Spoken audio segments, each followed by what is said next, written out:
does things a little bit differently than StreamYard did. We are live. All right, just press the button. Hmm. It's done. We're live. Whoa, We're dude, on. you gotta warn me. Now we're live and I'm exposed. I'm exposed. Ah! I told you, wear pants. I do have my nipple coverings on. Um, Hmm. I Well, should have. that's good. Any day that I'm up and I'm wearing pants, everything else is a bonus. I should have said that publicly. All right, so how do I see um, the people? There we go. Okay, I see Harneo Media. Hmm. Now, Uh, this is something else here. All right. I don't know if I don't know if Steve is seeing this in the chat or not, but this is very intriguing. You see the little Jason hockey mask where it says HTTPS? It turns the colon into that hockey mask. I So see. I don't know what you're seeing in the chat, Steve. If it turned it into the hockey mask, but that's what we're seeing. It could be doing that to block the link access unless you Yeah, but accept it. Steve is a moderator. It shouldn't be doing that. And like I said, I don't know what it looks like in the YouTube chat, but that's what we're seeing here. So I'm a member of a group on Facebook for people doing support for this software. It's called EV Mux, and another guy mentioned that earlier, and he's like, "I hope like hell that we can get this fixed." And the dude who codes this saw it and he went, "Oh my god, okay, I'll work on that. I'll get it fixed." So here's hoping it goes away in the next couple of days. But like I said, I don't know what Steve sees in the chat. Guess I could go over to YouTube and look it up, but what fun would that be? So, dude, just a note. Say my stomach is gurgling. I have some indigestion. I mean, it just the worst. Okay. And, but I did do um, Alka Seltzer, Mm-hmm. and that helped me burp some. Mm-hmm. Um, but it's like it's a river runs through it. Well, But the gurgling, the gurgling in the stomach, it's just all the uncomfortable stuff. yeah. But um, just the thing I'll say about it, it does remind me of those old Alka Seltzer commercials, Oh yeah. um, and how they were also like we were talking about cheesy, like little skits and Mm-hmm. stuff. Those Alka Seltzer commercials had that, like the Mm-hmm. guy would sit up and in after eating like three pizzas. I Remember? can't believe I ate the whole thing. Yeah, and and so but I Or think the early ones was wasn't it? No, that was Sanka. Remember that yeah, one? yeah, that was yes, yes. Doo-doo-doo-doo-doo. Yeah, yeah, I do remember it now. Yeah. Okay. See, I'm trying to remember what the other one. Oh, the other one, the Alka Seltzer. Try it, you like it. But what's this? Try it, you like it. Yeah, but what is it? Try it, you like it. So I tried it. Thought I was gonna die. Yeah, that's good stuff. And some of those old advertising slogans. God, what were some of the other ones? Jeez, there were so Did, many. did you know that Rick Beato, Mm, the famous now famous YouTuber of music and stuff, yeah. um, he released a video where he explains the same thing we've talked about before. He said that we no longer have genres. There's no longer, and he has a video. You can go look at it, Yeah. and it's the same thing that we explained. That Yep. you know what, we're in an era where there's too much coming in, and there's no filtering of It the all sounds the same. right. It all sounds the same. The focus today is on production. Yeah. and that's Well, I it. don't even know that. I have no idea what the Well, focus. yeah, yeah. I mean, everything's got to be at the same level. I mean, the singer isn't pushed forward any. We're not panning instruments to the left or right anymore. It's all focused on auto tune and uh, pitch correction and things like that. It all sounds the same, I you don't know? even. I can't even claim that because I don't even know. Like, there's no theme Hmm. to attach to that sticks out. Right. Everything is just he. So he said that genres stopped existing back in the day. He said that the genre it's done. There's no genre. I don't know. I would argue that point. It seems to me, watching looking at some of the reaction channels I've seen, it seems to me that the listener is more focused on genre now than ever. Because I mean, you'll guys will be listening to Boston, and they're like, okay, so what would you call this? Is this progressive rock? Is this hard rock? What is? And it's like, dude, it's just good music. Listen to it and enjoy it. Don't analyze it. Enjoy it. You know. Well, in his video, he basically made the argument that I've made to you. He Yeah. literally, it's up there so you can see to the letter Hmm. his analyses of where we're at. Yeah. Um, you can always find people that are in cliques, Hmm. but the overarching point that he was making, that I actually was making, funny enough, Hmm. to him, in our Uh huh. channel here, is that we've passed that, we've crossed that Rubicon of where there was a control over what people got, Hmm. and those genres were basically forced on people. So people chose from a select few things, and now none of that is true. People have so many options. It's kind of like cable. Yeah. Once you have cable at home, you spend more time clicking around than actually watching the thing. Um, there's that tendency. It's not narrow enough to control Hmm. for narratives. So he was making that argument. His videos out there, Rick Beato. But I found it interesting. That's why I said it. But yeah, there are clicks. It's just that they're not. If I don't Okay. look for them, they're not in my face. Like there's nothing is in my nothing in terms of like we don't see like grab this brand new album. This like we used to Right. the radio and this and that. It was always next Led Zeppelin album, whatever like it's coming, and this, like we don't have. There's no control. The way they used to have Yeah, it. yeah, it's all independent. And basically, you have to follow, like if you're a Beyonce fan, you have to follow Beyonce, and then you'll get the announcement that her new album is dropping. Or if you're a fan of The Warning, you have to follow them to find out when their latest album is dropping. But that, while it's easier for independent acts to get put on something like Spotify or iTunes or whatever, it's harder for them to actually make inroads because everybody's making playlists of their tunes. And where we had radio and we would hear new songs by new groups we'd never heard of before because it got mixed into the rotation schedule by the programming director.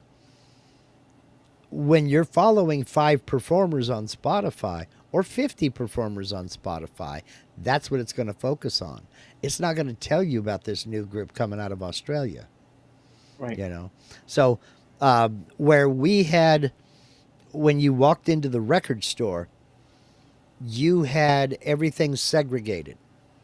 You had hard rock over here, and you had pop over here, and you had country and western over here.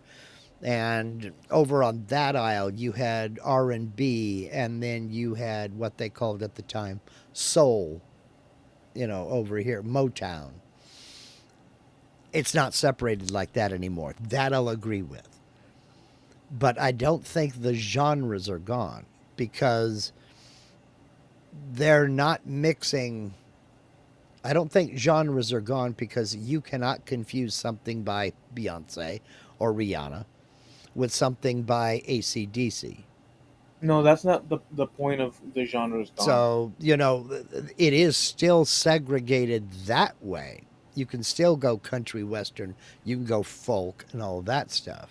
No, no, that's not the the Well, the thing was culture related in terms of like there's no impact crater that affects the majority of people like it did with music. In yeah, other words, if you were country or you were metal or whatever the hell, um, the avenues of getting that information, you would get in a car, turn on the radio. You get the point. That's yeah, more to do with the concept of what Beato was saying, hmm, as opposed to that genres simply don't exist. yeah, Yeah, they exist. It's just that we're not getting them. hmm, They don't have control over us right, like before. right, They can't market to us the same way. hmm, Actually, you could argue that it's more effective where they get honed in because of you know, pop-ups or whatever the heck, but it doesn't seem like, hey man, where's the metal scene? I don't yeah, know.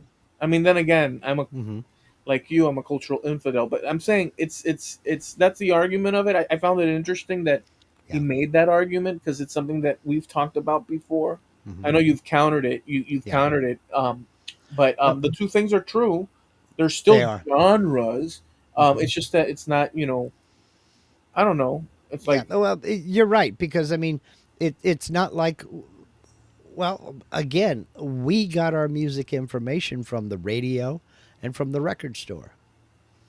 Because you always had that one dude at the record store who knew every frickin' album. You didn't know how the hell he knew when it was coming out, but you'd walk in and before you'd ever heard of Pink Floyd, he had Dark Side of the Moon up and was playing it there in the record store. And there were Dark Side of the Moon posters up in the front window. yeah, And then next thing you know, you're hearing Money on the radio. And it's like that's how you discovered bands was through the record store and the radio. yeah, that's But right. you would go to a radio station that broadcasted the kind of music you liked. Right. And at that time, right about that time is when the AM FM split was occurring. But AM was mainly pop driven. So you would hear something by oh my gosh, what would you hear? You would hear Led Zeppelin occasionally. You'd hear a whole lot of love. ABBA. And then, well, I'm going back further. Before ABBA, pre ABBA. I'm doing that on purpose. I'm trying to get the genre that you're least likely to. Well, later on, when ABBA formed, they did fit into that pop. Uh, that pop. I won't call it a genre because it was a blend. It was a mixture. You'd hear just as much uh, hard rock and straight up pop and Motown as you'd hear anything else. You'd hear Chicago 25 or 6 to 4. Then the next song would be Papa Was a Rolling Stone by the Temptations. So you had that blend. But if that wasn't your jam, then you had some hard rock stations, you had country stations. But then if you flip over to FM, it was mainly if you were around a college during that time, that's where you heard the obscure stuff, what we would consider obscure. That's where I heard King Crimson. You didn't hear that on AM top 40 rock and roll radio. You heard it on the, I won't say underground, but in the lesser listened to FM side. Because FM radio at that time was the Wild West. There basically were no rules. For AM top 40, you were looking at a song of about 3 minutes long. And Creedence Clearwater Revival fit right into that 3 minute time format. But they also had longer album cuts. I mean, there's an 8 minute version of Heard It Through the Grapevine that I heard on FM radio, but you wouldn't hear that on the top 40. stations, and FM at that time was the Wild West. But as more FM stations start sprung up and FM stereo became more prevalent in cars and people made that switch, AM started to die, FM started to become commercial. And pretty soon, some of the quote unquote lawlessness of FM radio did stick around, but most of the stations started adopting that commercial thing as well. They would play longer cuts. You would hear the intro to Jet Airliner off of the Book of Dreams album. And then, the whole song would play. You would hear Boston 4 play in long time, not just a condensed radio cut a long time, you know. And, but they started becoming more and more commercial. And in fact, that song by Rush, Spirit of Radio, that's what it was about. It was a love letter to radio, but a lament over the commercialization of FM radio that came along with the downfall of AM. But it I was a like that. wild time, man. It was a wild time. I like that song, "Spirit of the Radio." I so like. Um, well, I won't say it. I'll ask you. Um, who was it that wherever he laid his head was his home, and when he died, Papa, all he was alone. all he left us was alone. Oh, all he left us was alone. It was such Mm-hmm. a great. I like it. I like the way it starts. And then, it's so good. I like the Temptations, Mm-hmm. even throughout their whole career, no Yep. matter what the like. I like them all. Mm-hmm. I I I I saw his his. I saw like the story of them, and then there Mm-hmm. was this guy called something Ruffin, David Ruffin, or something like that, Yeah. and he was like a badass singer and stuff. But Mm-hmm. they had previous singers that were badass. But what I didn't know is that he had a brother. Mm-hmm. And when I grew up in the best decade in American history, and I can say that confidently because I don't know any other decade of growing up. So Mine. so I can escape. So because it's all I know. So I can't say, Mm-hmm. hey, the 1850s, or whatever. But he had a brother, and there was a song that I used to hear on the radio that went like, "What becomes of the broken Broken hearted?" hearted. Yeah. Okay, that's his brother. Mm-hmm. I didn't know that. And I used to love that song. Um, and it just so happens that that was the brother of the other one that was in the Temptations, and I Yeah. really didn't know until I ran into it and started getting curious. And it just so happens that, wow, there's a connection. Yeah. Jimmy Ruffin. Mm-hmm. Yeah, and I love that song. Mm-hmm. I love it. I always have. I love the '60s music, '60s, '70s music. I love it. Yeah, and that's why it's funny you say that you grew up in the best decade, but you love the music from my decade. I'll take it. I'll take it. I'll Well, take it. it wasn't. Wait a second. See, I'll take it. it wasn't your decade, wasn't it? Other people's decades 70s. too. But Yeah. wait a second, wasn't it other people's decades too? Why are you taking Yes, and we will all say it was the best decade. right? Because it's the one that See, you your decade is the best decade to you. My decade's the best decade to me. Well, yeah, but there's some people that might say that their decade is not the best decade, as an example. Oh, I'm sure there are. And that's when we Um, get into trouble. That's when we get well, into trouble. we get into trouble when we argue about whose decade was the best. I'm seeing a lot of this stuff now that I find hilarious about, well, why did we let Gen X off the hook? And then a Gen Xer will pop up and say, son, you don't want to mess with us. We're the last of the feral children. We'll eat you alive. You know, you can't scare a Gen Xer.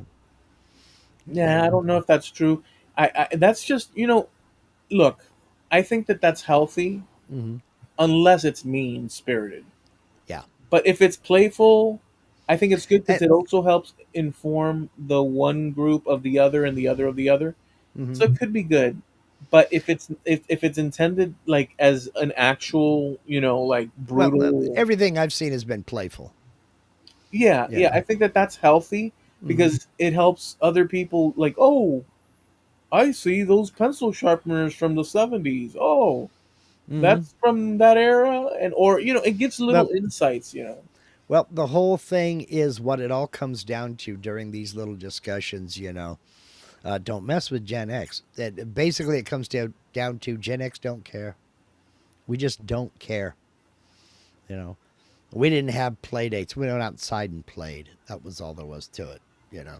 I get progressively insulted, offended Hmm.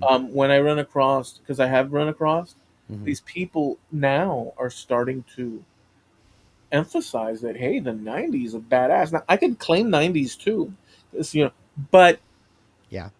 when I hear that, I'm like, Hmm. phew. Like, Yeah. I mean, I'm not deeply concerned over it, but Linda says, "Nah, the '50s and '60s were the best." Okay, hey, whatever decade you grew up in, that's the best to you. well, because you And have that no and reference point other. right. Well, you have the reference points of the generation after, and you're always going to have a problem with the generation after because look at these dumb kids. They're wearing their stupid ass clothes and their music is just noise. I mean, that's part of being an old man, but it's also a legitimate complaint because the music changed. I could see You you in a zoot suit. you liked the hair metal and the glam metal of the '80s, and you didn't like the '90s grunge. I No, wasn't I, much I for did. it, I did then you know. because it was fresh, but then I Yeah, it realized was. that it killed my previous music. Well, not only that, it all started sounding the same. I You mean, know. that wasn't my problem with grunge was that it was negative, Hmm. it was depressive. Yep. You could argue metal was depressive, but you could always get into stuff like, I don't know, ACDC, which is like pumping and stuff. Hmm. But grunge was basically, let's all go into depression world. Yeah. It and was all a and downer. Yeah, and even though the '80s was shallow in that sense, with big hair and hairspray and sort of like, girls, girls, girls, Hmm. girls, girls, girls. You know what? Okay, it wasn't the Beatles, but there was some fun to whatever. But I it grew wasn't up in it. trying. But see, it wasn't trying to be the Beatles. It wasn't trying to be this big, profound, life-altering trip. Yeah, They weren't trying to make the wall. yeah. They were, going for it. Cars, women, booze, all that stuff. You know, and they didn't. They didn't. There were no pretenses. They didn't pretend that Well, they were trying to be something that they weren't. They they were were just like, pretentious, but but they were no. Well, but there was no pretense to the music. It was right, right. just 100%. I'll say it, balls to the wall. Let's have fun. Good time music. There is nothing profound in I can't drive 55. I mean, you know, you may or may not agree with it, but I mean, it was just good time, fun music. It's true. Mm-hmm. It was clean. Well, I can't even say that. It was simplistic, Mm-hmm. but it was cool. And again, it's the bias of one growing up in certain times and Mm-hmm. enjoying those things. But I'm not, um, you know, snub nose about it. Unless it's the newer stuff, but the older stuff I embrace completely, Mm-hmm. completely. But the newer stuff, I'll give one example of something that was. I don't know who her name is, but she's sort of like a pop slash maybe hip hop or Mm-hmm. sort of. There's a song called Texas Hold'em that's Okay. just it's brand new, and it's a country slash country pop song, Mm-hmm. and it starts with "This ain't Texas." Okay, that's Beyonce. Yeah. Oh, okay, Beyonce. Um, I think and she represents, or in my mind, all these years, her and all the other iconic like dance around and flop around sort of Mm-hmm. with pop music and Yeah. everything that I just reject. My bias, I admit it, but I realize what I'm doing, that it's I'm biased towards it. Well, she with her song and that song changed my mind. Mm-hmm. With that song, she captured the, in my opinion, country. She captured a country spirit. I know that she's saying like she's big town. This ain't Texas. Mm-hmm. Something this ain't no Lexus, and let's play something Hold'em. Yeah. Well, you see. That's exactly it. People have pushed back, but I discard that. Me personally, because the sentiment, the imagery, and musically, what she did there, she mixed a little bit of spiritual with country themes. It's a pop country thing, Uh-huh. but it's not at the same time.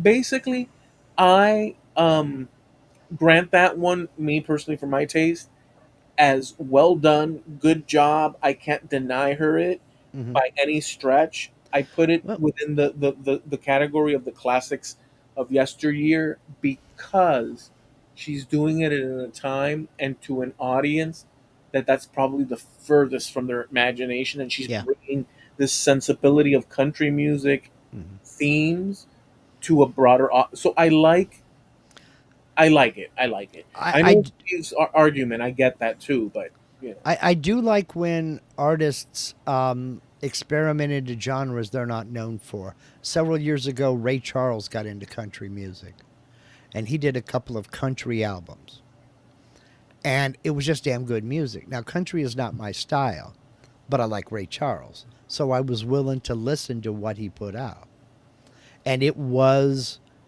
completely different. It was not the Ray Charles style that you would think of, you know.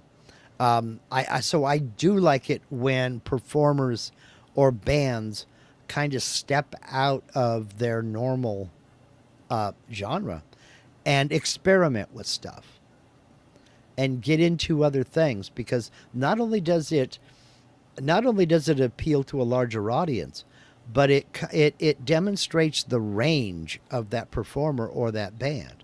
That, yeah, that's one of the reasons why I love Linda Ronstadt so much. She could do pure rock and roll, but she could also do country. She could also do mariachi. She could also sing opera, and she was excellent at everything she did. To me, she's has been and always will be my favorite female vocalist. I won't deny Ann Wilson. You know, I won't deny Janis Joplin.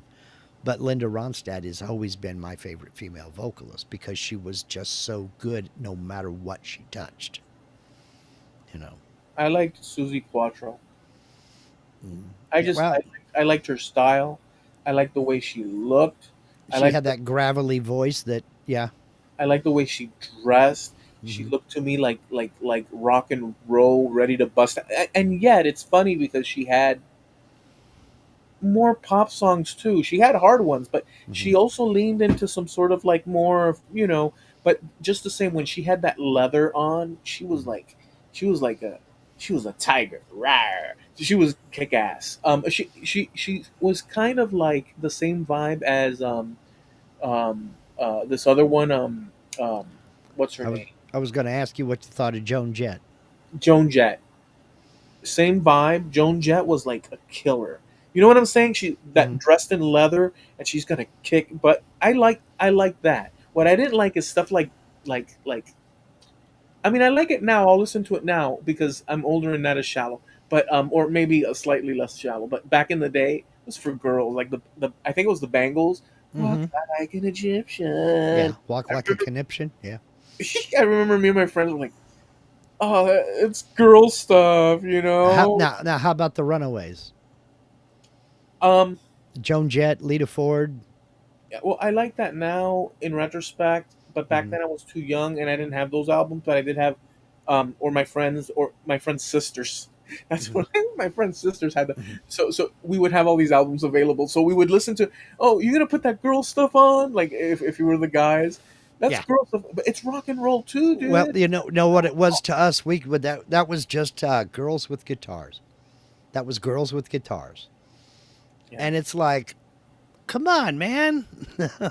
they were holding down the fort too. In Yep. retrospect, um, because it's kind of like walking down this toy store aisle and you see, Hmm. like I'd see girl like Cabbage Patch dolls or whatever the hell, or Hmm. little muffin sat on a top. Like what was it? My little no, not my little. What was that with the? Well, with my daughters, it was strawberry shortcake, My That's Little Pony, yeah, that kind of thing. yeah. I mean, it's like Care Bears. it stirred and care. Bear- It stirs a deep, profound in a boy, or I don't know Hmm. about other boy, but a deep, profound wanting to Disgust. start yeah, discuss start a war and Hmm. ravage landscapes. You wanted GI Joe to lay that Barbie's dream house to waste Yeah, with nothing but sandbags and a tank, and just yeah. I'm with you. however, that said, on Saturday mornings, and I knew it was girly, Hmm. but they had this. You can bake your own cookies at home with the Yeah, little bake. And I looked and I said, "That's girly, but I should use some cookies. I could." yeah. I So like I I like had, I I had, like a little, cake. yeah, I had a little conflict there. It was like, you know what? That's kind of I like the idea going on here, but I don't like the packaging. If they made it Yeah, more maybe fair, maybe if I spray paint it black and put ACDC stickers on it, it would be okay. Yeah, that's the stuff, kids. You know how it is. I yeah, mean, it it's is. not, you know, Mm, yeah, and you didn't own anything that was pink or purple because those were girly colors. Everything was bright red or dark blue, my or grandmother, black or black. my grandmother one time. It was a weekend or something, and like it was some holiday. It could have been my birthday. It could have been a Christmas or whatever, but because it was the '80s, and then so she brought a gift, and I opened it, and as I pulled, the soft tissue paper, Hmm. and I looked and I raised it. It was a pink polo shirt for men, but it was this pink, and I looked at it and was like, "What?" And they started trying to convince me, my mom and everybody, grandma, that look, this is what everybody's. Look at Don Johnson. This is what everybody's wearing. And I was like, nothing that they said. I just looked at Yeah. this pink shirt. I Hmm. know it's a polo, and it was for men, but I'm like, why would any guy in their wildest dreams do such a thing? Jeff Foxworthy had a joke about that. Every man has a pink shirt in his closet, and every once in a while he'd get it out. So when you see a guy with a pink shirt, he might say, "I'm secure enough in my manhood to wear pink. I'm not worried about it." What that really means is she bought me this, and if I don't wear it once in a while, I ain't getting any, y'all. So that's what it is. I gotta wear this to please her. The sacrifices guys make. Yeah, because We the got. pink thing. I mean, honestly, even till today, like I'll wear a pink tie, but I'm Mhm. still kind of like um but Well, there's nothing to it. It's just a pink. It's just a color. But that's not the point. The point is that we've been indoctrinated mhm. or taught or brought up as societal and this and that. At least in this culture, that pink is kind of like for girls But and that's a blue. new thing. No, I get that, but I'm just Hmm. saying. Well, tell the story. Tell the story of it. That is a new thing because up till the 1930s, blue was for girls and pink was for boys. Because pink was related to red, it was a pastel down version of red, and it was considered the stronger color. So it was pink for boys, and blue, which was the color of the Virgin Mary, was more relaxed and calm for girls. But that changed sometime just before World War II and during World War II. And pink became a color for girls, blue became the color for boys. I'm not exactly sure what year it happened, but it was kind of an evolutionary thing. But that was, I mean, from way back all the way up into the 1930s, you know. And you get back in the uh, 15, 1600s, all kids were called girls, male and female. They were girls, you know. Uh, where? Boys were called knave girls, and girls were called gay girls. And that's just the way it is. Now, the word boy did exist, but that was used for a servant. You know, boy, go fetch that. But all little kids and little boys did wear, I won't say dresses, but very close to it. They wore short pants and had long, girly hair. And it wasn't until just preteens, 11, 12, 13, that that stuff started going away and they wore long pants. And Did they listen to ABBA and were good at no, the core? and they didn't invent the radio and then go invent recording equipment to be able to listen to ABBA either. So, Were they good at were they good at hairdressing, house decor, and no, um? no, because that was all taken care of by the servants. They just walked around, they Oh, just did their thing. okay. But I don't know in baptism and so that has to be for England, right? yeah, yeah, Okay. the Anglo world, basically England, Ireland, and it was also mainly the upper crust because in the working classes, the minute you could walk and follow instructions, you went to work. You know, because even a 3-year-old kid can gather eggs, but the minute you were able to, you went to work. You know, they had kids in coal mines and what have you. It was not a good time. Yeah. So, you know, Interesting. So boys were called knave girls and the others were sissies? were gay girls. Oh. Yeah, No, it's just hmm it was a natural thing. yeah. Um, But back then, that word meant happy. which one? Gay. It just meant happy. Oh yeah, yeah, I know that. So, and I then know that. knave was kind of, it was almost but not quite naive, but they called them knave girls. But if Yeah, you I know. How did they get it wrong for so long? I don't understand either. well, it's just the application. It's just like what we're comfortable with. If you Yeah. were to switch the name "gay" to mean a hammer, let's just go Hmm. extreme. And all Yeah. we've ever known is that instead of hammer, Hmm. what we know as the hammer is gay. We'd be none the wiser because we wouldn't Hmm. apply the same, you know, judgments, good or bad or indifferent or this or Yeah. that, to that term in that context. So it's Hmm. all, you know, But, what it applies to that we use it as, you and know. that basically happened in the 1960s. So, you know, it's just more evidence of the evolution of the language and how strange things can happen and how not only definitions but connotations can evolve over time. You Yeah, know. yeah. I mean, we're probably in that process now as the next generations come Hmm. along because it's not like, well, who knows? Who knows? Who can Hmm. say what the language will? I personally think that there's, um, let's use your because I love it that you brought that up one time. I think there's a great, and I know you didn't invent it, but that's not the point.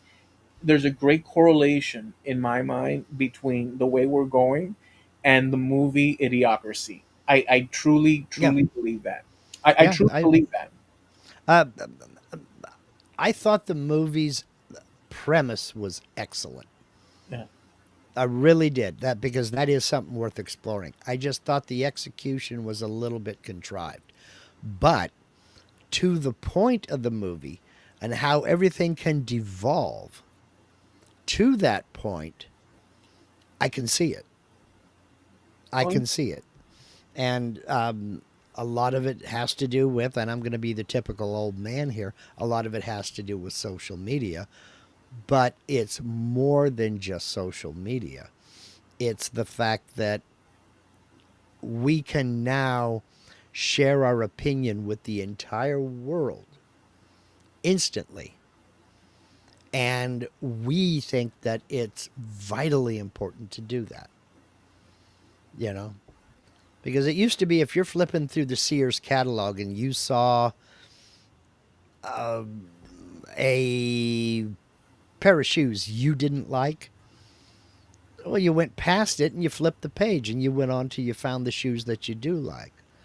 Nothing in your psyche at all would ever make you sit down and write a letter to Sears about those ugly shoes on page 623 and that they were a affront to civilized society and how dare you even think about buying them or trying to sell them to the public at large. Nothing. There is no fiber in your being that would make you do that.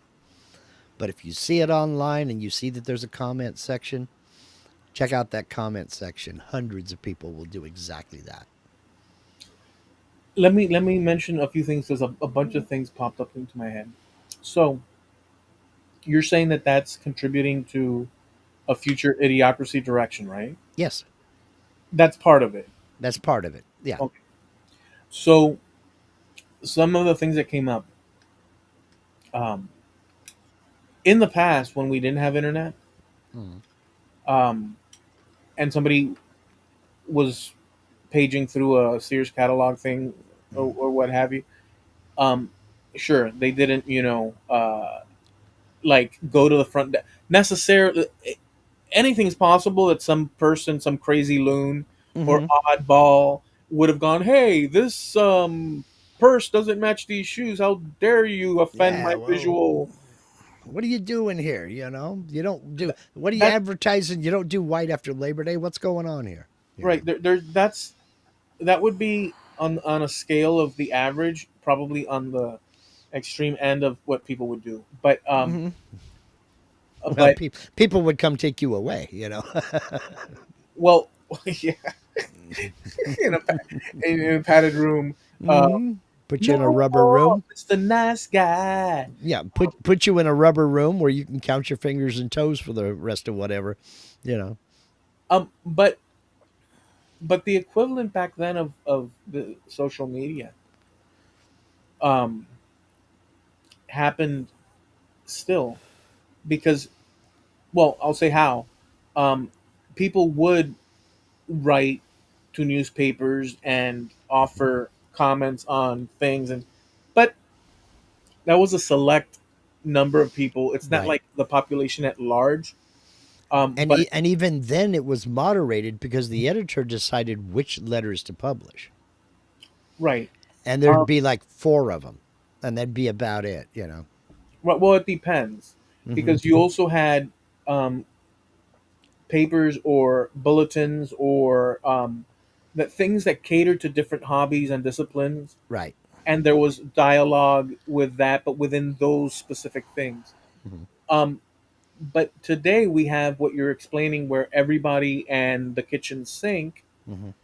opines on any number of things. So, um, and I participate in that. I Mm-hmm. participate in that, maybe not fully, but as pretty fully as possible. Um, and others do too. People give their opinions and so on and Right. so forth. Um, it's contributing to a few things, a few handful of things. One of the things that I'll say about it, though, is that humans are meant to share, and this tool of the internet, although it may not always be wise, depending on any number of reasons, to offer an opinion, be it because you're wrong, be it because you're likely confusing somebody and distancing them from the truth, or whether you're trying to manipulate people into something that's not true, Yeah. or you're wasting time, or any number of reasons why, or you're using it to be malicious towards somebody. Mm-hmm. So there's all these things. Um, but the tool and the way people use the tool, which you argued for a few episodes back, when I brought to you the issue of AI and its potential dangers, and you said, "Well, look, I don't see it as the way you do necessarily. It might, but I'm paraphrasing what you said. You correct me if it, but you said, but currently I don't see a potential because it's not at the level to X, Y, and Yeah. Z, and I just don't see it. And it's the people, not the tool necessarily. Like you went through that thing, Yeah. and I think that the social media thing is it's the same difference at the principal level, but because we have this social media thing and the AI Hmm. and all these number of things like you're suggesting that are contributing to something that's maybe in the direction of idiocracy. Idiocracy. Yeah. I will just say this one thing. My understanding, or the way I see what you're saying, is that the problem, one of the problems, probably the most acute one, is that people are not leaning towards engaging using critical thought. Right. And why that's important as a final thing is that we've been trained all our lives not necessarily to critically think. We've been trained to react to the things around us and opine based on feelings, and we can't escape feelings. But the problem is that as we get older, if we're still operating on feelings, Hmm. we're stunted intellectually, critical thinking wise, on a whole level. And if you propagate that to the next, if that's the example that you show to the next generation, and Yeah. that keeps going like that, that's where I see. And plus the tool you're saying that is the problem. All that in combination, so basically, I think that the lack of education on the things that matter is probably the most problematic. Probably. Yeah, I agree with that. But let me clarify my position. I don't think the internet is the problem. I don't think that social media is the problem. I think they are carriers of the problem. And I think you hit the nail on the head. It is lack of education. And I don't mean, you know, dumbing down kids. I mean what we're, not so much what we're teaching them, but what we're not teaching them. And the first thing is discipline. We're not teaching discipline. Oh, Johnny was acting out. Johnny's living through emotion. He's not learning discipline because he's not being taught discipline. You know, you and I growing up, we knew very early on, we learned very early on what proper behavior was and what improper behavior was. And there was a negative consequence to improper behavior. Now, every parent raises their child differently. I understand that. But it didn't take you long to figure out what would set your dad off and make him mad, what would set your mom off and make her mad. And you try to avoid that. You might do a few things behind their back if you thought you could get away with it, but you knew right from wrong and you knew proper behavior from improper behavior. You know? But if I acted up in a grocery store, for example, because I wanted a candy bar, uh, my dad or my mother, whichever one, they would take turns. Just simply pick me up, give me a swat on the rump to let me know that was unacceptable. We'd go sit in the car, and I got nothing. And that sitting in the car while the other parent finished the grocery shopping was worse than that swat on the rump.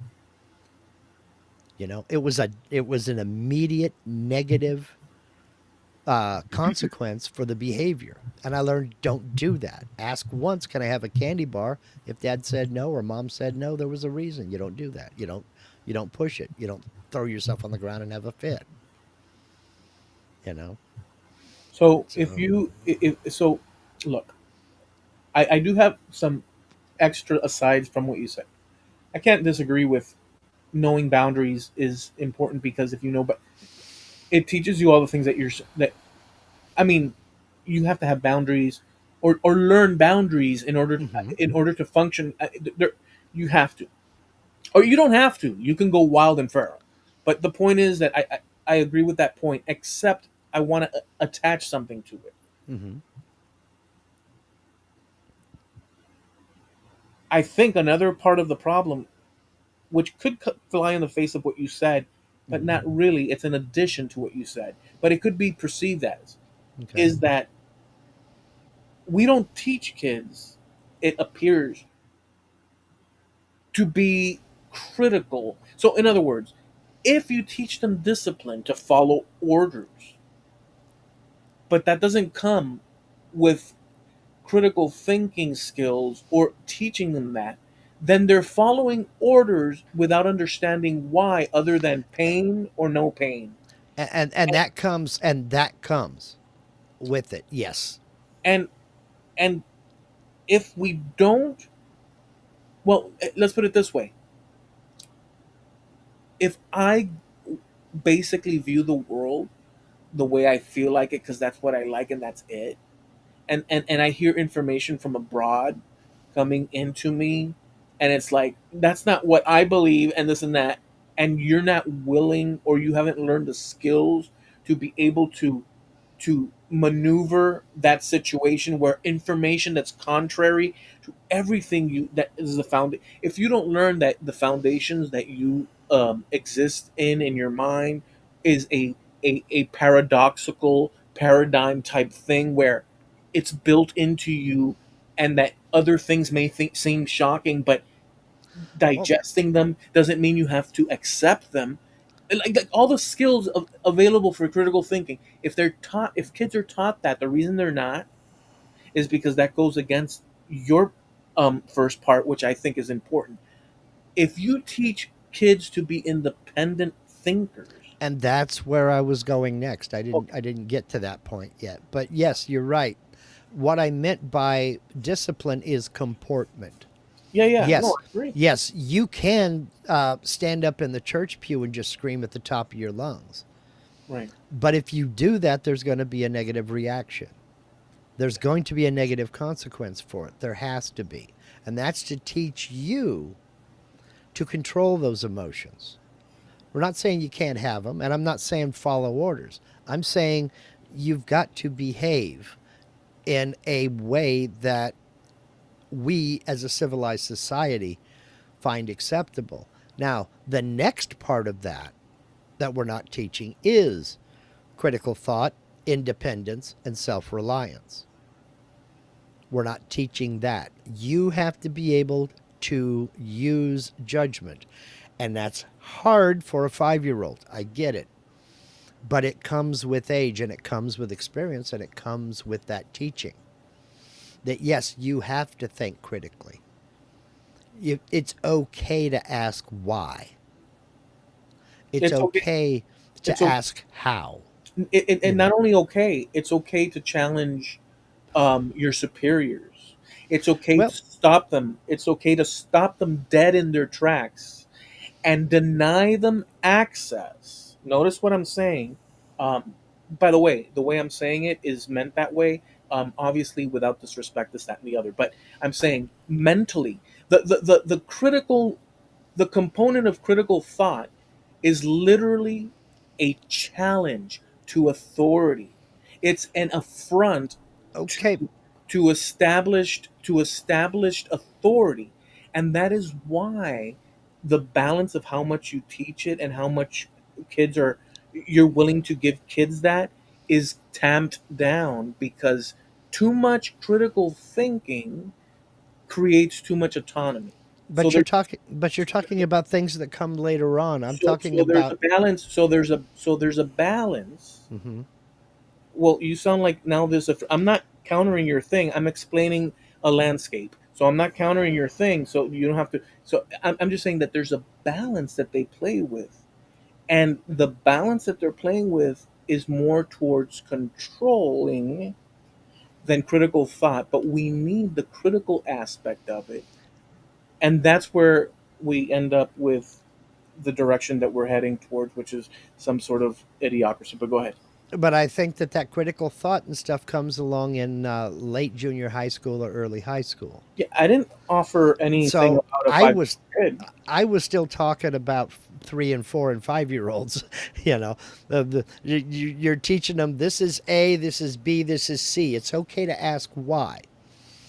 But, little Johnny can't stand up and scream, anarchy, down with the system. We're not going to write in But you cursive. see We're that not. subtle pushback See you what I'm. gave when I when So, I when I was very adamant about it. okay. That subtle push, that aspect of it's a similar look when challenge occurs, or when the foundations of what should be, because discipline, I'm not denying the discipline, obviously, Hmm. but I'm saying that when you introduce this aspect of critical thought, it Right. does come with a challenge that's a Rand. And that it could be offensive, aggressive, an affront. The nature of critical thought creates that situation, is what I'm saying. right, but that gets introduced later on. But I do agree that That's critical thought. fine. We started getting into it. I want to say eighth grade. Steve has a good one here. He says critical thinking also includes figuring out when not to push back. That part, that's part of what's missing, and I agree with that. I agree with that. I would say, here's what I'll say to Steve with that. Two things. One thing, I shall do across all areas that which I, this is the first one, the second one I'll say now. I shall do across all areas question to the extent at which I desire, because it's my will to, regardless of outcomes, as I see fit. And others shall do the same as they see fit. Because the fact is that humans do what they do, and the only thing that blocks them is those things that block them, such as discipline, authority, and this that, and the other. Now, the other thing is doing that, with the suggestion that Steve made, requires you have to be a decent person, and you're not going to get that right every time, but you have to be a decent person to understand that other people could be offended, or you could be in the wrong situation and you offer something that's inappropriate, um, and you create a situation that makes others feel uncomfortable. But here's the paradox of that. That's why I went aggressive 2 times here, because the actual idea of critical thinking is an affront. It doesn't have to be an affront every time, but it can be perceived as that more often than not. We have to also have the wisdom to understand that other human beings have other ways of thinking that may be correct and you're wrong, even though you're creating this challenge, and that you might be wrong, and that you have an ego, like we've discussed in the past, and that your ego can be blinding you. And the last thing, we can't escape all the time the fact that we have ego that blinds us, because we're all human. So there's humility too. So long story short, I gave the first one as a strong stance for critical thinking, but and the second one, I'm saying that of course Steve is completely 100% correct, but I use the two things because the two things are important. You have to challenge, but you have to have some wisdom and balance. So, So Steve is 100% correct, while at the same time, the I'll finish now. The total opposite of what Steve said is also correct, where they don't do what Steve says, because the differing thing is the following: it depends on the details and specifics of what he's talking about. If it's a generality, you have to have wisdom, or maybe not. It but depends. how do you get that wisdom? That has to be taught. There are certain things that are cut and dried and are not open to debate. Red light means stop, green light means go, yellow light means stop if you can do so safely. We can't just willy nilly decide that red means go, green means stop, and yellow means close your eyes and hope for the best. You can. There has to be a step. Now you can question it all day long, but No, not I when you're can. I can. behind the wheel. No, I can. So if you're so, it's true that red means stop and green means go. Right. And I can't change that Unless, based on how I feel.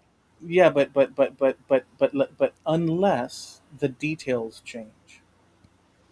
If the details change, for instance, if you're at a red light and behind you is an ambulance honking at you, that detail changes the decision whether you're going to behave according to what the red light says or you're going to break that law Right. in order to. But overall it still means stop, Right, I'm just you saying that know. there's a gradient. It's There not black and white. there are emergency situations that do trump certain things, but what Right, I'm getting exactly. at is that's not based on our whim, that's not based on our feelings, and that's not based on critical thought. That's an established thing. Well, give me an example. So, So give me an example of where on a whim it would apply, so I understand exactly what. well, we're talking about everybody wants will do, I shall do what I will do when I want to do it. And that's just like, no, you won't. Of There are course, certain things that are established as black and white. no. Let me clarify what I said before and see if it fits. I said that I will do that Hmm. which I choose to do Right. as I so see fit, Hmm. and I explained that to others in some cases, maybe more often than not, Hmm. will sound problematic, based on discipline, based on many things. Hmm. But we're talking about so the subject we're talking about is critical thought. Right. So critical thought occurs in the thinking portion of Right. your mind. So Right. in your Eh, mind, you I'm not talking about action in terms of physicality.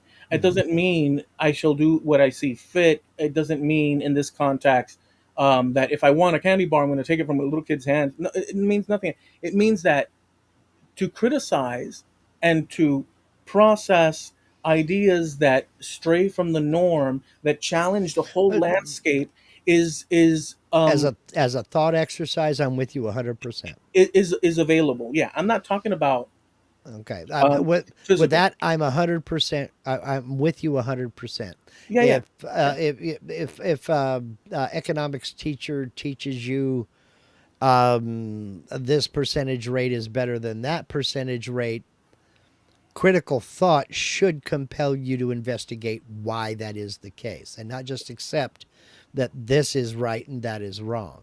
Right, but you see, Well, let's find out why. Why but you, is that right and but you wrong? see how the nuance, the clarification Right. is But it's important. just the way you presented it. I was like, well, wait a minute, you know? Well, so so the but see, this is where language also becomes so, Hmm. because the topic we're talking about is not physicality. The Hmm. discipline part, even so you mentioned discipline, Hmm. and then I said, well, I agree with that, which I still agree with, Hmm. because discipline allows us bumpers and stuff. Um, but then I said that there's a contrary situation going on that we need, but is an affront to authority. This is what I was constructing, and I said critical thinking was my stance on this without excluding yours. Right. And then I doubled down. I doubled down a few times towards Steve, towards you twice, knowing I already knew. Hmm.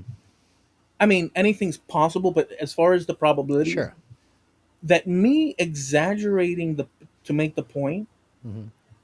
um, but I didn't know this. I'll just say, I knew that it being bold is a problem because it does create. But I didn't know that the interpretation would have been, from your side, of the conversation, would have Hmm. been translated to sort of like anything meaning physicality or in the tangible world.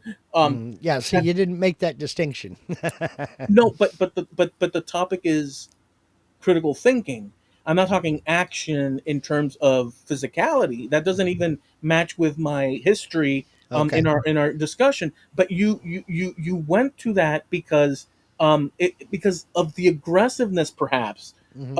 of that stance. Yeah. But you see, I would agree. I would be on your side of the fence immediately if what I meant was like, oh well, I want that, I don't know, pair of jeans, so I'm taking it because it's what I will. Hmm. No, what I mean is that the ability to question barriers, or just out of curiosity, or in areas that are uncomfortable, or this or Yeah. that, um I agree with that if 100%.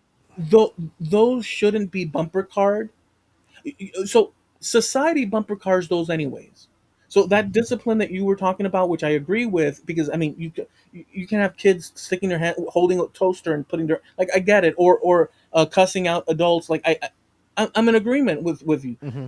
But I'm saying when it comes to the brain and society at large, and the children as they come up, to as they grow older, the teaching them critical thought allow, allows them to see the world maybe slightly a little bit clearer, topic to topic.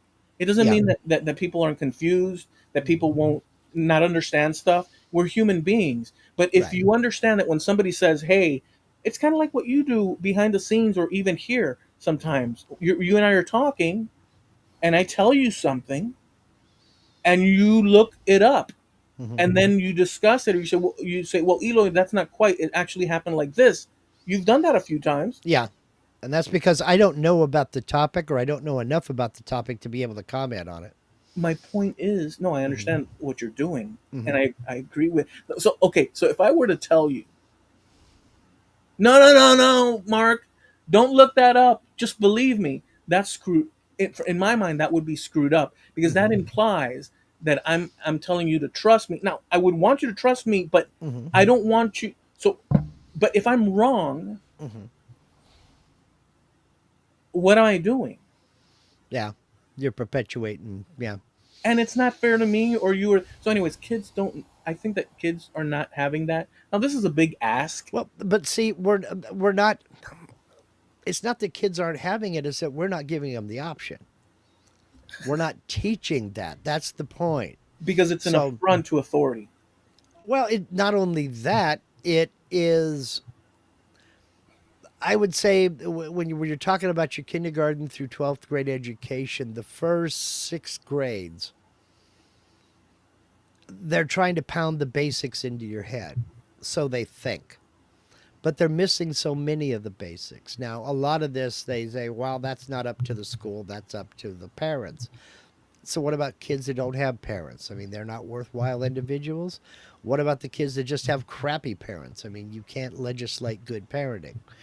I mean, you can try, but at the end of the day, it's got to come from everywhere and everybody. And allowing a kid to throw a temper tantrum in the store, lay down on the ground and kick his feet and scream and holler and everything, nobody wins. Nobody wins because you don't have a kid now. The kid has you. Um, you have to teach the discipline. Then, as they get older, you start instilling independence. We had independence instilled at us at a young age. How old were you when you got your first bike and were able to go take off and run around with your friends? That was independence.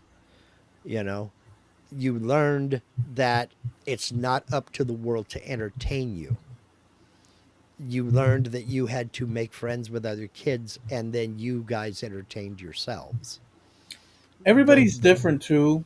Yeah. Everybody's different. When I was a little kid, I recently asked my aunt about this, Mhm. because I asked her, Dia, I need to ask you this, because I had a long session with AI, and I went into really um, introspective areas, and it really went along with me on the ride. And I said, "Oh well, let me ask my aunt, because the way I am, where I will, I mean, I've learned asking AI and pushing. I've learned a few things about myself that I didn't want to see, Mhm. because I can't see it, because I do, again, what is natural for me to do. In my Yeah. mind, it is Yeah. perfectly reasonable to question the heck out of every freaking thing. Now, within reason. I'm not saying like I'm at a funeral home and I'm saying, and in 1853, like I'm not trying. I'm saying that Yeah. within reason. So I called my aunt and I said, Tia, was I rambunctious? Was I a troubling kid? Because I know that I was always asking questions and stuff. Like we'd pass by funeral homes. I was very little, and I'd be asking like, "Why do people die?" Like I was at like all across everywhere I went in every case, and she just told me, "Look, you were a very well behaved kid. You were a good kid. You just had a lot. We thought it was perfectly normal. It's just that's how you are.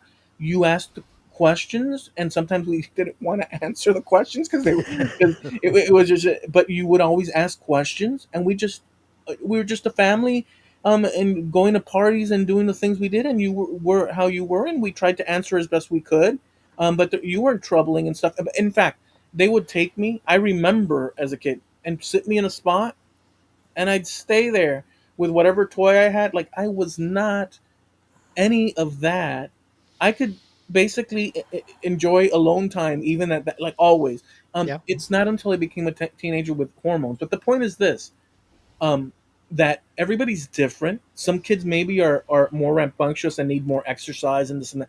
Other kids it just human beings are different and I get it. Yeah. I'm just saying that along with the discipline part, at least in school, it would be a good idea to promote a little bit more of the critical thinking. But if you do Yeah. that, is my argument is if they did that, which is a benefit to kids in a sense, they're also instilling the idea of rebellion.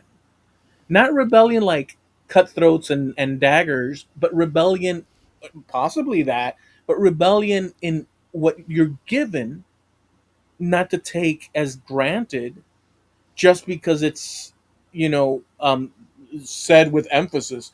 Um, but by doing that to a kid, giving them that option, teaching them those things, you're Mhm. creating the potential for them saying, "Hey, you know what? I don't believe what you're saying. You're gonna have to." You're creating a conflict of interest in the authority to begin with, and that's Well, probably why they don't emphasize critical thinking, and that's probably why, to a degree, that society today there's figures out there and that you can look at. I've looked at it various times. Everybody has the ability to critically think and sure. question.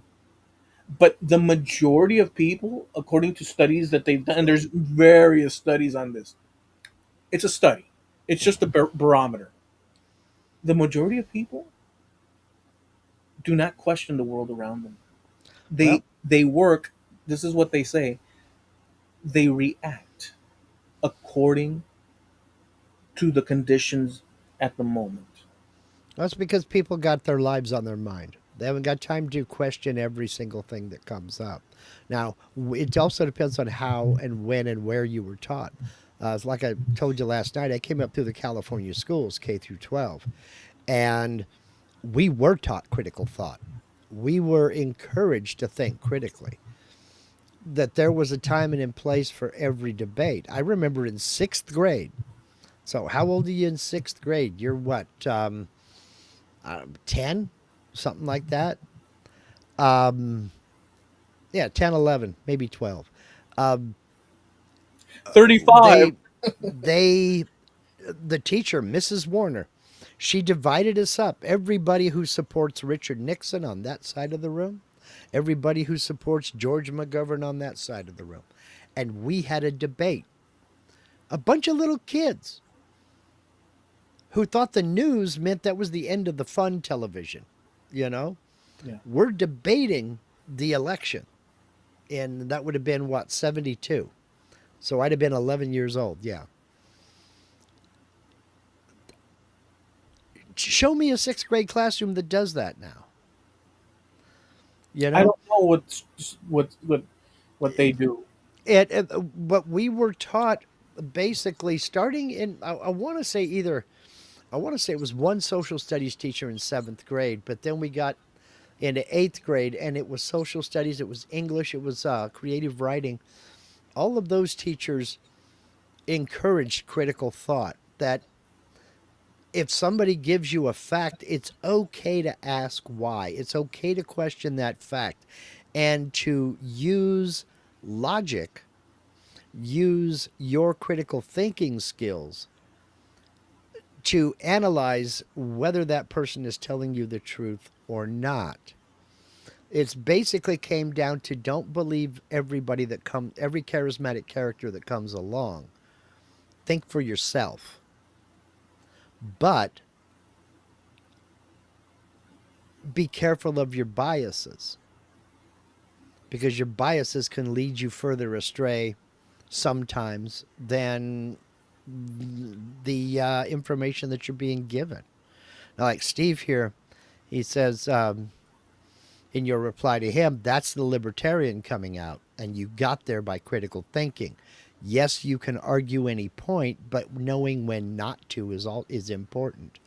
And I would agree with that. You can argue every point.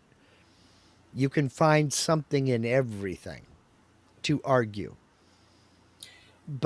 You have to use critical thinking to decide, A, is it beneficial to have this discussion now?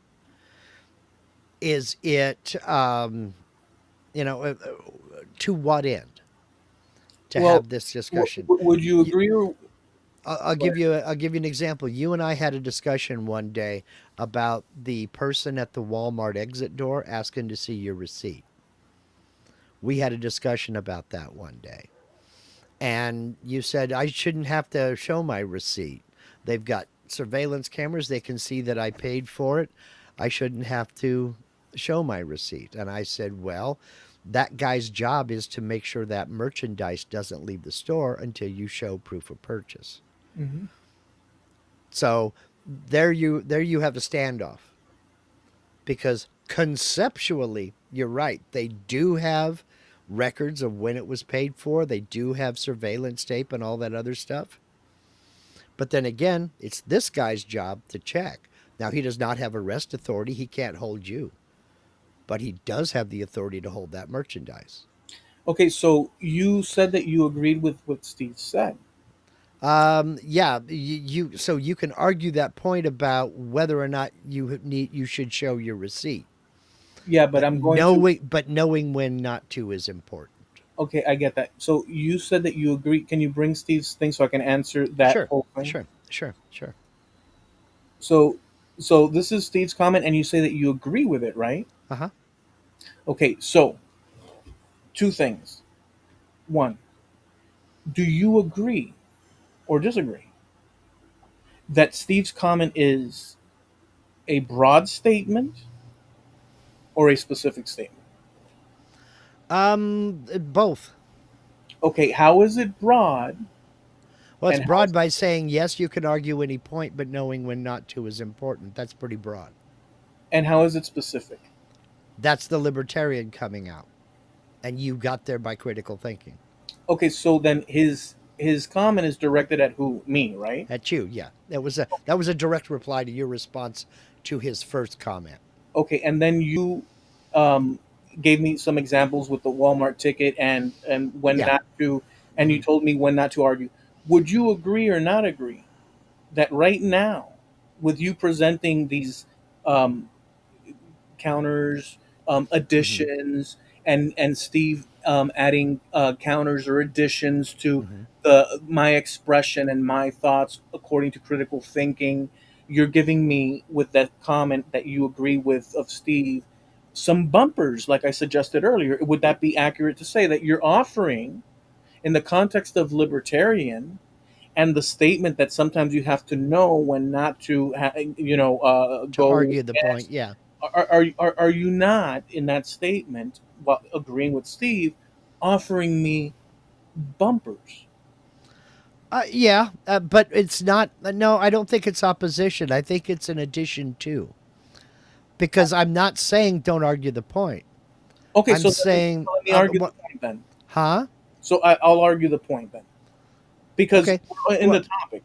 because what I'm saying, I'm by saying that knowing when not to argue the point is important. I'm not saying don't argue the point. Knowing when to argue the point. Okay, so now, This may be the wrong time, you know? yeah, but since you're bringing it up, are you saying Hmm. it's the wrong time for me to argue now the point? No, not at all. Go Okay, for so it. let me argue the point now. Okay, go for it.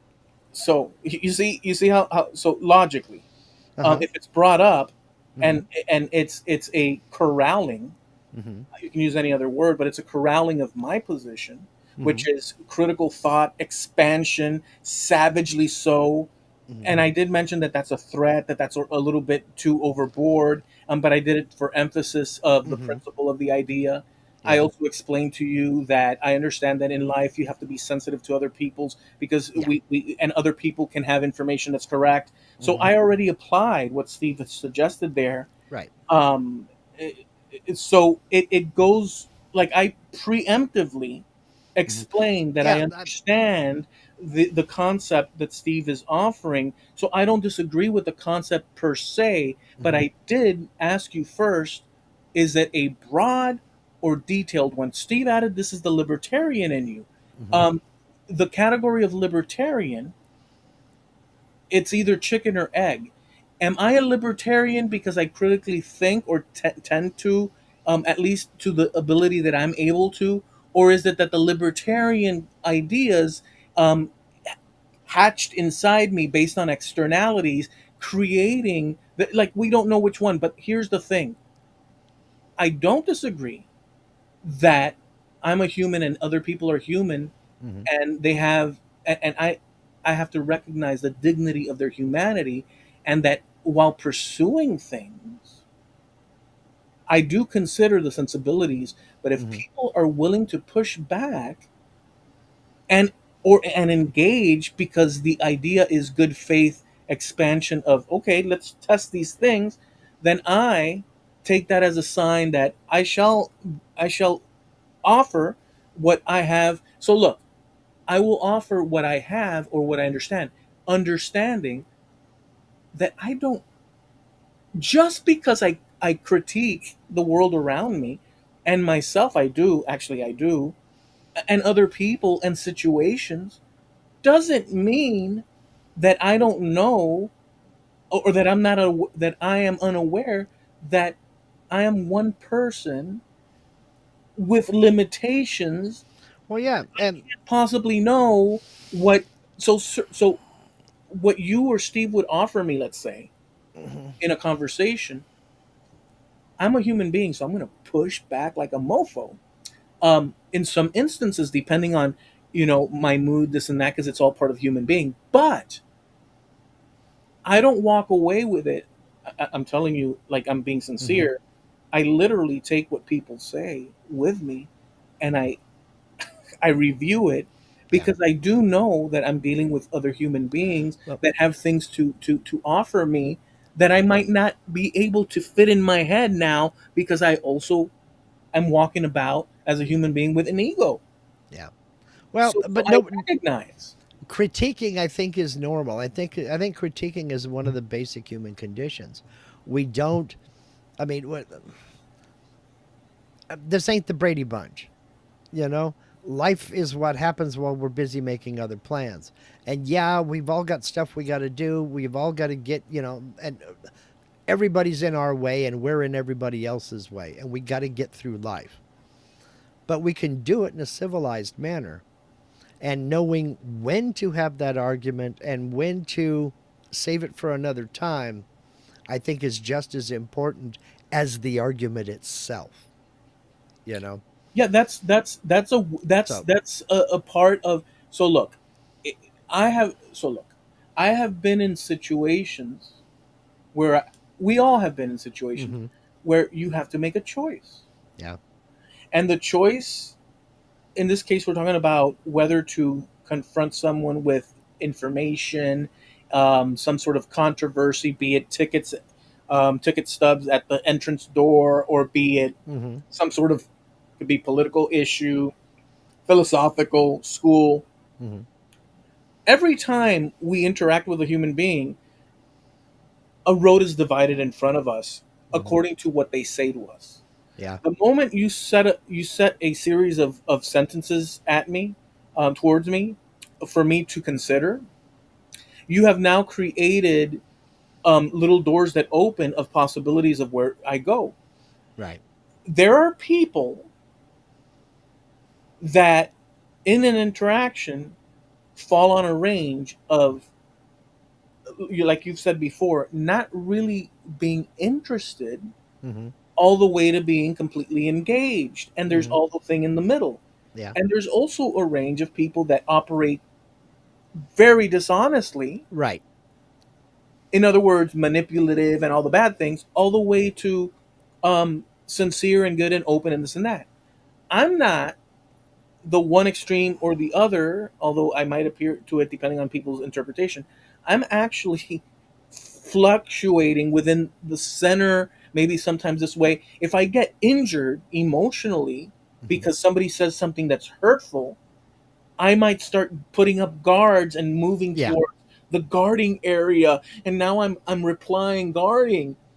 Or if the flow is open minded because we're exploring, it might bounce towards that good faith side and I'm open. But the idea that anybody exists as a black and white on and off switch Mm-hmm. Yeah.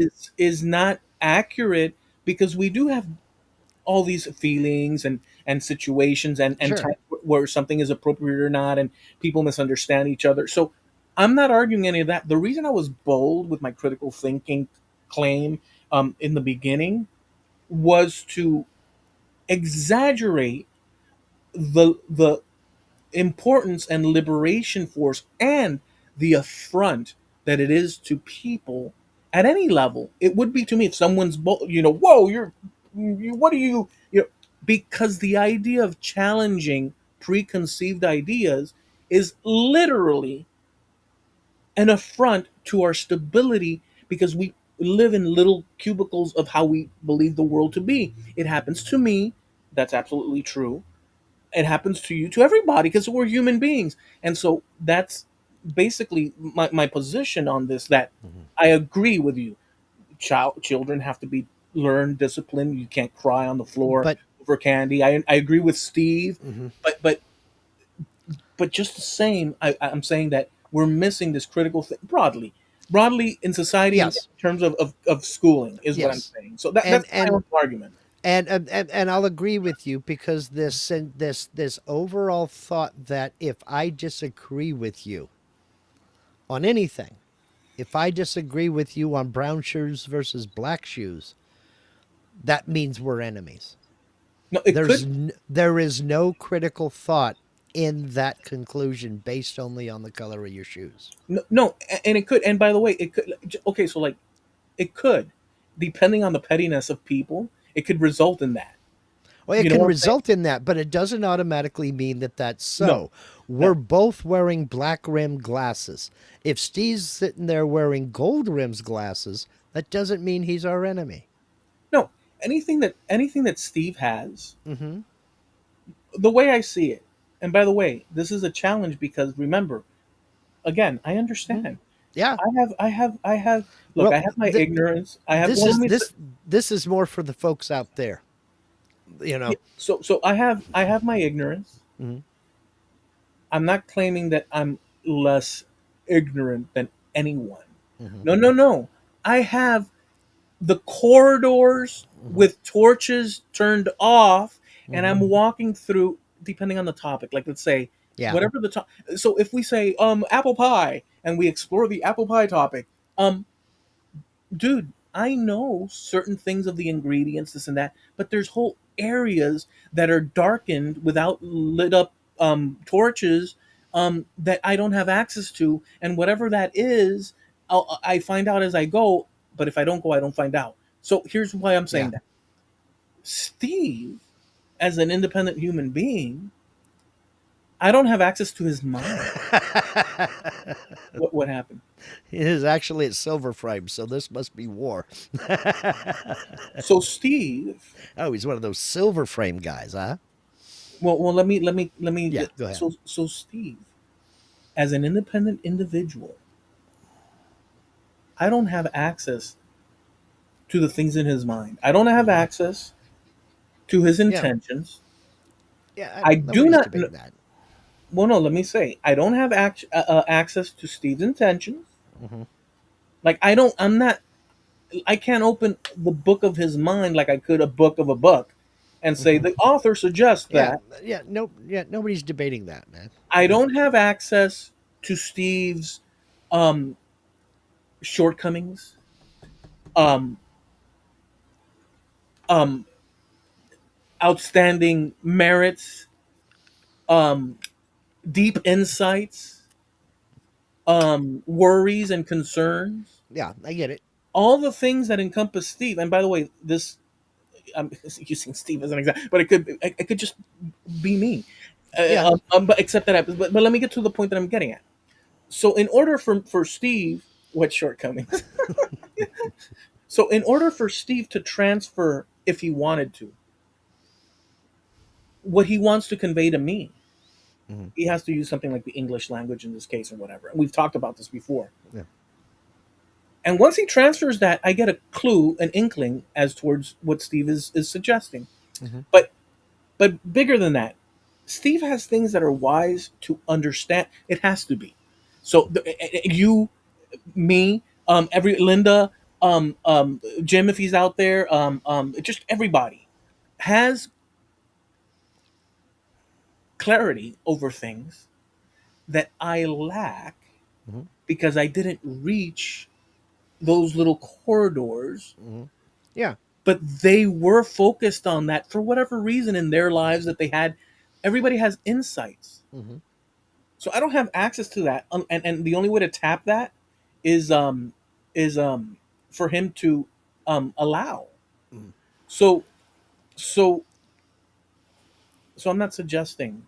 I'm just trying to say I'm not suggesting that one person's better than the other. None of that. I'm saying that I am as faulty, but the idea of critical thinking includes knowing Hmm. that you are limited. Yeah. There's no contradiction there. Hey, Steve, did you really just call you short? So the only thing is when somebody says something that the other person doesn't like, or That or you, he said I'm not perfect. Now it's really war. Yeah, or you said something a minute ago about transfer. That he's got to transfer, and I'm yeah, thinking to myself, the only thing Steve's going to transfer right now is your website to another one that you don't want it to go to. but So, why? Have I said anything? If you think no, about no, no, no, no, no, no. I'm playing around. You remember what he did to Patrick? That was funny. Anyway. I do, but this topic is a serious topic because Hmm. it pushes on concepts Hmm. that are basically like, do you challenge and question, or you don't? And for the sake of decency or stability in a Hmm. conversation, are people sufficiently grounded to engage with another person? So look, I'll be honest with you guys, and I've said it before. I Hmm. benefit greatly from the pushback. Look, last night's conversation that we had, that we won't say the detail, but Hmm. just the lessons. Um, it was you and I, Hmm. and I'm saying publicly, like I have no. So I you gave me perspectives, Hmm. and I had a perspective. By the way, it didn't eliminate my perspective, but it did add Hmm. perspective, and I haven't dealt with it fully, although I did work on it a little bit. Um, but just the idea that it wasn't a full out pushback, but you were using um, data Well, available. I was trying to introduce nuance because I had data you didn't have. Right, you had a exactly, and you had a perspective on how to um, um, process Hmm. the topic. Yeah. Apart from that, Hmm. so there were psychological reasons and all this and that. You may not have. You may have just said, "Hey, this is my point." You may have been from a position of yes or no. Hmm. You may have been from just a position of like, "Well, look, I see this topic like this." Hmm. Just the fact that you did that And by the way, I wasn't liking. Now, I wasn't upset about it, but I wasn't, Hmm. because what began to happen when you and I were exchanging yesterday was that I'm coming from concerns, Hmm. and you're coming from answers to why those concerns may not be warranted just yet, maybe not at all, maybe a little bit in one area, not in. So you introduce nuance like you suggested. But by you doing that, I'm a human being. Yeah, I'm like, well, this, Wait and a the minute. and the process. It wasn't an exaggerated thing. It was No. normal. It could get boiling. It could be no, no. So there's a bad. Yeah. But the point is this: am I worse off for including your data and your Hmm. perspectives, even though I may not accept all of them? Maybe I'll accept some. Maybe this and that. Yeah. Now, here's the thing: if I decide to not accept the ones that are solid, Hmm. that's on me, Yeah. and Now you got to. and that's bad for and that's bad for me, because if my goal is clarity, and then I say, well, I don't like Mark's position on this, it may be true, but screw that, because Yeah. I don't feel like it. Now you got to examine your motives. Exactly, exactly. Now, all of this that I'm saying obviously is a process. Yeah. Human beings are human beings. I'm not going to like half the crap Well, Steve would say that would go against what I want. And that's normal. But mhm. if my go-to thing is always going to bad faith and no, no, no, no, no, then what am I Okay. doing? I'm not being a. So I'm just saying You're it's a not being range. honest with yourself or anybody else. Yeah. Exactly, exactly. And that's something I'm working on too. We're all. Well, I think that's something that we all have to work on a daily basis because nobody likes to admit to themselves that they're wrong. You Yeah, know, you can tell me I'm wrong and I'll take it or leave it. I'll accept it or not, as the case may be. But nobody likes to look in the mirror and go, man, that was messed up. You were wrong. You were just flat out wrong. You well, know? yeah, well, yeah. I mean,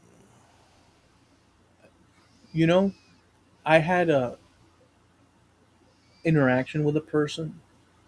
Yeah, we need to think about wrapping it up. But yeah, I'm listening. Well, this one's. I have to tell you this within the thing. Okay. I had an argument, a back and forth, over a topic with a person, over this very thing, roughly thereabouts. But I'll tell you, he said, paraphrasing, I gave a long explanation, and this person out of nowhere that I wasn't talking to, I was talking with somebody else that had agreed to agree where we agree and disagree where we disagree, and we ended it amicably in that Hmm. conversation. But then this other guy comes in out of the blue to stoke the fires that be, but he did it this Oh, way. yeah. But he did it this way. And I have no problem with somebody coming in, but let's play fair. So he says, you know, your problem is you overthink it. Just let it be. It is what it is. And I read that, and basically what he's doing is he's publicly um, not engaging with the content of what my arguments were, No. but instead was dismissing me and basically saying, you're just thinking too much about it. But he's not dealing with the actual topic. That's a way to chicken crap Ola your way out of dealing with the actual substance by pointing at the person. That's a coward move, Hmm. intellectually speaking. Um, so I thought about it and said, there's nowhere to go with this, because he's basically saying, well, look, you overthink. Where are you going to go with that? And I said, well, you know what? No, I'm going to entertain this to see where it goes, because I want to see how I deal with a situation like this. So I'm going to jump in that water. I made a decision there, like you and Steve Hmm. suggested. Sometimes you have to know when not to and when to, and so on and so forth. Hmm. Well, I consciously decided to jump in the waters, and I said to him, well, listen, it looks like you have nothing to contribute to the subject, and you're being dismissive of me. So why bother even beginning? You wanted to belittle is what you're doing. But if your point is not to think, um, there's nowhere to go with that. And then he says, "You overthink, blah blah blah." He went over, and then I said, "So you are literally," and then I replied, I want. So what you're saying is that you're actually arguing to not think? Is that your position? You're arguing Yeah. for someone not to. It is the most asinine ever. Hmm. Well, Because I'll, even a person saying "screw you, man" is better than saying writing, don't making the think. effort to write, Mhm. to argue, not to think. Unbelievable. I don't make very many political statements on this channel, but I will say straight up that it pisses me off that that person's vote counts as much as mine does. And that's the.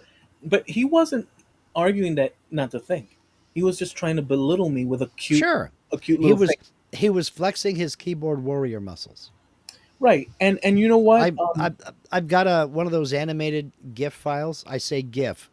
Some people say GIF. Get over it. I have one of those little animated files. It's Kermit the Frog. Just, I mean, going to town on a typewriter. And that's my keyboard warrior meme. And I whenever I see comments like that, that's what pops into my brain. Kermit the Frog just absolutely going ham on an old typewriter. Yeah. And look, It's hilarious. and by the way, the whole thing about interacting and knowing when to stop and not to stop, that's completely valid. Well, Um, but there's also something that we're lacking in teaching kids. And then we really do need to wrap it up. It's time for pain medication. okay. Um, and that is civility. In that you're going to have arguments, you're going to have disagreements, you're going to have, you know, two people that want the same ball at the same time. It's how you deal with that, it's how you treat people, it's how you act toward one another. Because it's more than just you. And that comes back to discipline. You're not the only person in the world, there are other people out there. And the longer you stand there and argue, the more people back up behind you who are just trying to get through. You know, civility, discipline, independence, and self reliance.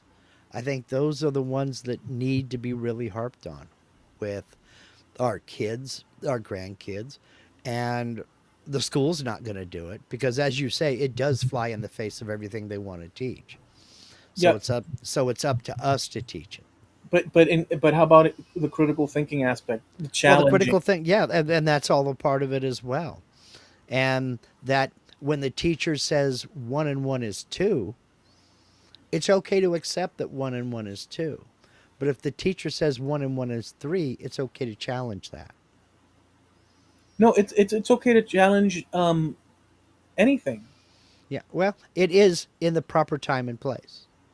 But if you're being disruptive, maybe that's not the right time. Right. Well, you're You know? so again, um, you can't teach critical thinking without opening the door to rebellion. Rebellion means, on Well, one end, all out war, or on the other end, means questioning things that the yeah. teacher might think doesn't need to be questioned. When you teach critical thinking, it's basically opening the door for that. Yeah, and that's why it's generally speaking reserved for a little bit later on because K through about 4th grade, you're learning the basics. You're learning addition, subtraction, multiplication, division, things like that. And the brain needs to focus on that. Then, as you start getting into more abstract things, more social things, we're going to talk about U.S. history and we're going to talk about the Old West. It's okay to look at things from the side of the cowboy as well as the Native American. You know what I mean? It's okay to look at things from the side of the Transcontinental Railroad versus the ship captains going around the Horn. That would You be know, ideal. That would be it ideal to do. it's okay to question, well, why did this lead to that? That's okay to do, Yeah, you that know. would be that in my opinion. And Um, that would be ideal to do.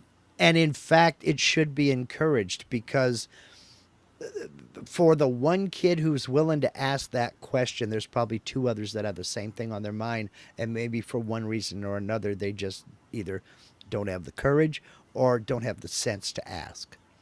Yeah, and it's something that's developed too, Mm-hmm. um, because And Oh, by the yeah, way, it will develop further. Yeah. Oh, yeah, definitely. or not, depending on the kid and their interest and all that, Mm-hmm. like you've suggested before, because it Mm-hmm. varies. But the idea of introducing it, like just that thing that you said in political science class that you had, and Mm-hmm. people argued the different positions and this that the what you just said is perfect.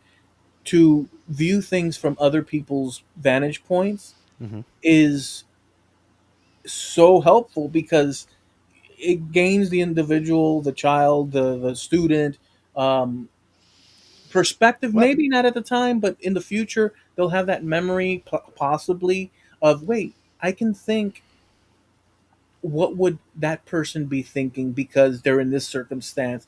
So that, I think that's not good. Yeah, not only that, it can make the teacher back up and regroup and rethink their stance as well. yeah. I had experience with that in English class in college, where this was American literature, reading The Great Gatsby, and had to write a paper on it. And I picked up on one line in The Great Gatsby where he was talking about if he wasn't a success, he would have to go back and run the family business. So he had to make it as a writer. And when you get to the end of the book, you don't know whether he made it as a writer or he went back and ran the family business after this year of living, in the big city. My argument was he succeeded, and the book was proof of that success. The book you just read was proof of that success because if he hadn't have succeeded, he wouldn't have been able to write this book. And the English teacher, Fred Kelly, if you're listening, Fred, I remember you. He looked at me when I told him that's what my paper was on, and he says, I've been teaching this for 15 years. I never thought of that. And nobody has ever presented it that way. And it made him back up and rethink the entire damn story because sure as hell, if the main character hadn't have succeeded as being a writer, he'd have never been able to write that book.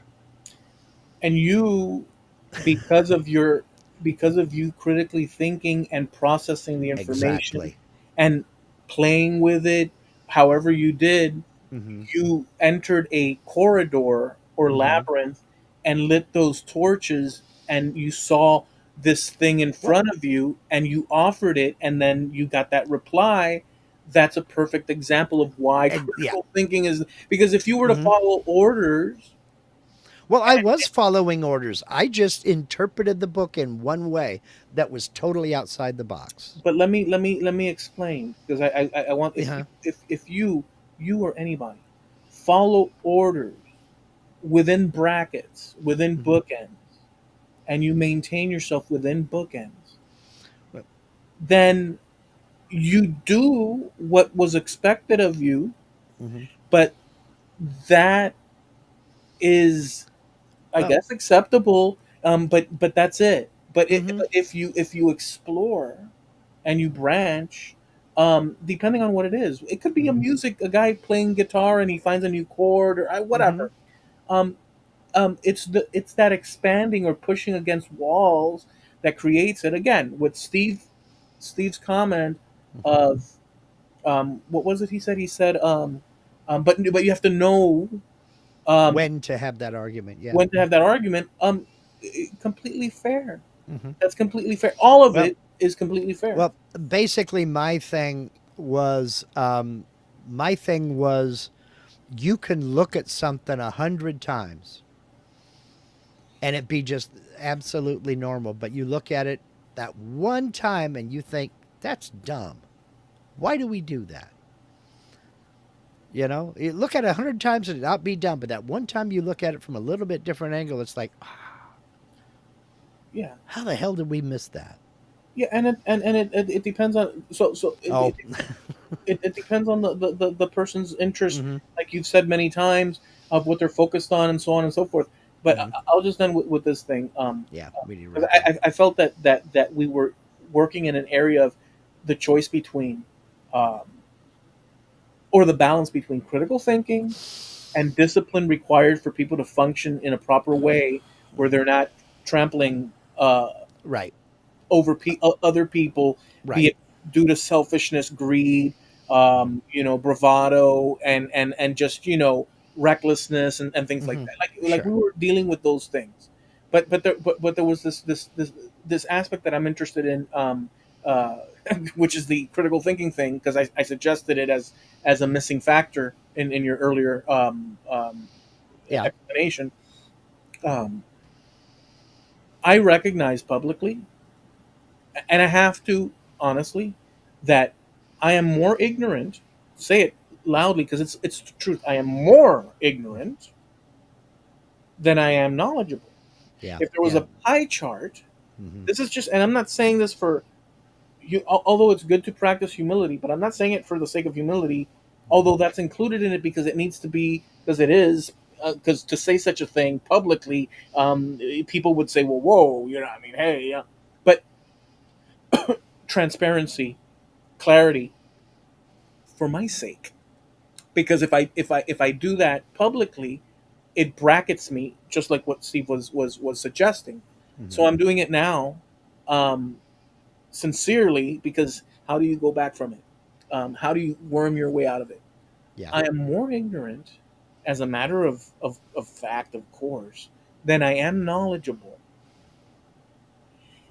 That's a sheer fact. Mm-hmm. I understand that. I understand, Yeah. but that sliver of what I do know borders on what I don't. Mm-hmm.